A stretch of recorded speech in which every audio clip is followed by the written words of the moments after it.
പിണറായിയിൽ സ്ഫോടനത്തിൽ CPIM പ്രവർത്തകന് ഗുരുതര പരിക്ക്. CPIM പ്രവർത്തകൻ വിപിൻ രാജിന്റെ കൈപ്പത്തി അറ്റുപോയി. ഓലപ്പടക്കം പൊട്ടിയതാണെന്നാണ് വിപിന്റെ മൊഴി. ബോംബാണെന്ന സംശയത്തിലാണ് പോലീസ് ഉള്ളത്. നിഖിൽ അളവൂർ നമുക്കൊപ്പം ചേരുകയാണ്. നിഖിൽ, ഓലപ്പടക്കമാണെങ്കിൽ ഇത്രയും പ്രഹരശേഷി ഉണ്ടാകുമോ? പോലീസ് എന്താണ് പറയുന്നത്?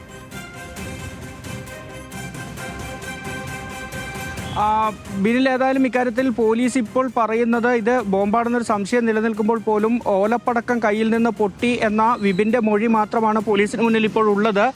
ഏതായാലും സംഭവസ്ഥലത്ത് ഇപ്പോൾ പോലീസ് എത്തിയിട്ടുണ്ട്. പോലീസ് അവിടെ പരിശോധനകൾ നടത്തിക്കൊണ്ടിരിക്കുകയാണ്. അല്പസമയം മുൻപാണ് ഇത്തരത്തിൽ പിണറായി വെണ്ടുട്ടായിൽ ഇങ്ങനൊരു സ്ഫോടനം നടന്നത്. ഇദ്ദേഹത്തെ ഇപ്പോൾ ചാലയിലെ സ്വകാര്യ ആശുപത്രിയിൽ പ്രവേശിപ്പിച്ചിട്ടാണ് ഉള്ളത്. കൈപ്പത്തി അറ്റുപോയിട്ടുണ്ട് എന്നതാണ് നമുക്ക് മനസ്സിലാക്കാൻ കഴിയുന്നത്. പോലീസ് അവിടെ പരിശോധനകൾ നടത്തി വരികയാണ്. ഏതായാലും ഈ സ്ഫോടനം വലിയ ശബ്ദത്തോടു കൂടിയുള്ള സ്ഫോടനം ഉണ്ടായി എന്ന് തന്നെയാണ് സമീപവാസികളും പറയുന്നത്. അത് ഓലപ്പടക്കമാണ് എന്ന വിപിൻ്റെ മൊഴി മാത്രമാണ് ഇപ്പോൾ പോലീസിന് മുന്നിലുള്ളത്. പോലീസ് ഇക്കാര്യത്തിൽ അന്വേഷണം നടത്തി വരികയാണ്.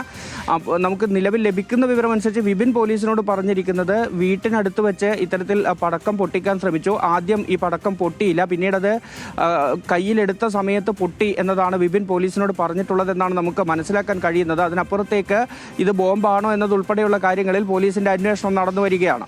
ശരി, കാര്യങ്ങൾ ഏതാണ്ട് വ്യക്തമാണ്. നിഖിൽ അളവൂരാണ് വിവരങ്ങൾ നൽകിയത്.